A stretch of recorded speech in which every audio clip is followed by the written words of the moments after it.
আসসালামু আলাইকুম। প্রিভিয়াস ব্লগে দেখেছিলেন যে আমরা বরিশাল এসেছিলাম, তো বরিশাল আসার পরে আমরা কি কি করলাম সেটাই থাকবে এই ব্লগে। বরিশালে যেদিন পৌঁছাই তার পরের দিন বিকালবেলা আমার খালা, আম্মু আর আমার কাজিনকে নিয়ে আমরা চলে যাই 30 গোডাউনে। তো বেসিক্যালি আমরা একটু ঘুরতে বের হয়ে যাই। আর 30 গোডাউনে আসলে কেউ অবশ্যই এই চানাচুর মাখাটা মিস করবেন না। বরিশালের ভাষায় তো এটাকে ঘটি গরম বলে। আমার অনেক পছন্দের একটা খাবার হচ্ছে এইটা, আর এইটা আমরা সবাই খুব মজা করে খাই, কারণ এখানের ঘটি গরমে প্রচুর বোম্বাই মরিচ দেয়। এরপরে আমাদের অনেক ঝাল লেগে যায়, যার কারণে আমরা কুলফি মালাই বেচতেছিল, তো ওইটা দেখে কুলফি মালাইও নেই। So basically moral of the story হচ্ছে আগে মুখে ঝাল লাগাইতে হবে, দেন মিষ্টি কিছু খাওয়ার বাহানা খুঁজতে হবে, যেরকমটা আমরা করছি আর কি। তো আমরা অনেকক্ষণ নদীর পাড়ে বসেছিলাম, হঠাৎ করে দেখি একটা ট্রলার সাজায় কাউকে বার্থডে সারপ্রাইজ দেওয়া হচ্ছিল। আর এই কনসেপ্টটা আমার কাছে যে কি ভালো লাগছে। অনেকক্ষণ বসে থাকার পর আম্মুরা বললো যে চলো ট্রলারে করে ওপার যাই, একটা পার্কের মতন আছে, তো দেখে আসি। পার্কের কাছাকাছি এসেও কেন জানি ঢুকলাম না, কারণ সন্ধ্যা হয়ে যাচ্ছিল।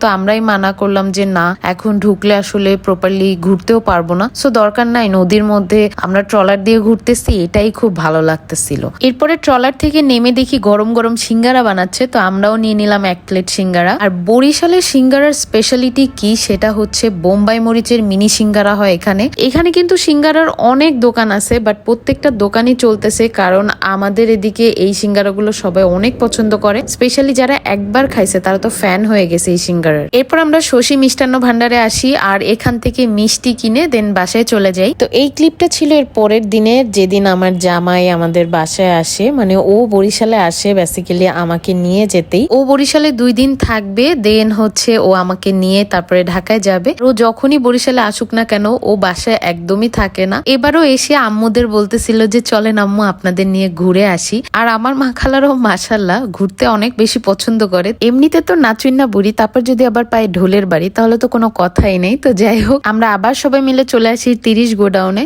কারণ দীপ্তর এই জায়গাটা খুবই পছন্দের একটা জায়গা। ওই দিন আমরা ফুল বোট ভাড়া করে একদম 2 ঘন্টার জন্য নদীতে আমরা ঘুরি প্লাস সানসেট দেখি। তো খুবই সুন্দর ওয়েদার ছিল। নদীর ঠিক পাড়ে বসিরের সিঙ্গারা নামে একটা সিঙ্গারার দোকান আছে, আর এটা অনেক ফেমাস যতটুকু আমি জানি। তো ওখান থেকে আমরা সিঙ্গারার অর্ডার দিয়ে দিই, আর নদীর পাড়ে বসেই আজকে আমরা আমাদের সিঙ্গারাটা এনজয় করব।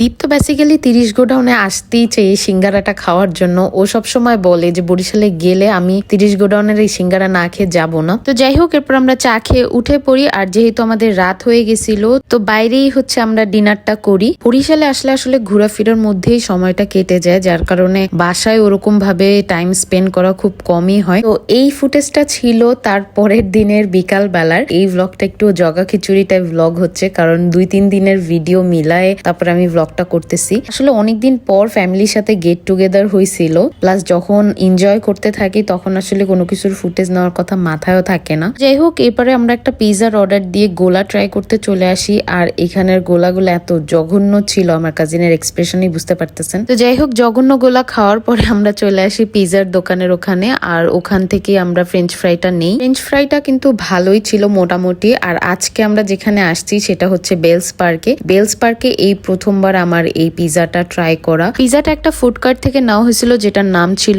Wood fire life pizza. Honestly আমার এক্সপেকটেশনস একদম 0 ছিল, বাট এই পিজাটা টু গুড ছিল। আমাদের সবার কাছে এত মজা লাগছে যে আমরা একদম ছিনাছিনি করে খাওয়া দাওয়া করতেছিলাম। আর ওই দিন বিকালবেলা আমরা 4 জনই আসছিলাম, বেসিক্যালি আমার কাজিন, আমার ভাই, দীপ্ত আর আমি। বেলস পার্কের এখানে যে কি পরিমাণে ফুডকার্ট দিয়ে ভরে গেছে এই প্রথমবারের মতন আমি দেখলাম। তো যাই হোক, অনেক ভালো লাগলো অনেকদিন পর এসে। তো এরপরে দীপ্তকে নিয়ে আসি দুলাল মামার ফুচকার চটপটি খাওয়াতে, বাট এত পরিমাণে ভিড় ছিল যার কারণে খেতে পারি নাই আমরা। আর এই দুলাল মামার হাতের চটপটি কিন্তু আমি ক্লাস 3 থেকে খেয়ে আসছি। যাই হোক, এরপরে বরিশাল থেকে ব্যাক করার টাইমে আম্মুদের ফোন দিই, আর আম্মুরা চলে আসে 6 মাইলে। আর 6 মাইলে হচ্ছে আমরা ম্যাজিক চা খেতে চলে আসি। বেসিক্যালি এই 3টা দিন আমরা অনেক ঘোরাঘুরি করছি আর প্রচুর খাওয়া দাওয়া করছি। 6 মাইলের কিন্তু আমার এই চাল ভাজাটা অনেক বেশি মজা লাগে, স্পেশালি এই রসুনের সাথে খেতে। তো আজকের এই ব্লগটা এতটুকুই। আর আমার এই জগা খিচুড়ি ব্লগটা আপনাদের কাছে কেমন লাগছে অবশ্যই কমেন্ট করে জানাবেন। দেখা হচ্ছে আপনাদের সাথে নেক্সট ব্লগে। সে পর্যন্ত সবাই ভালো থাকবেন, সুস্থ থাকবেন। আল্লাহ হাফেজ সবাইকে।